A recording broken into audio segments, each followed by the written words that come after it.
पोलादपूरच्या नाणेघोळ गावाला दरडीचा धोका. गावाच्या वरील बाजूस भेगाळली जमीन.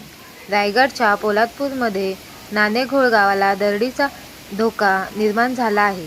गावाच्या वरील बाजूस असलेली जमीन भेगाळली असून अनेक ठिकाणी जमीन खचली आहे.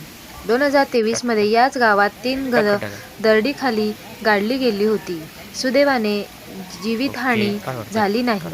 गावात वरील जमीन भेगाळल्याने ग्रामस्थांमध्ये भीतीचं वातावरण निर्माण झाले असून शासनाने याकडे गांभीर्याने पाहावे अशी मागणी नाणेघोळ ग्रामस्थ करीत आहेत.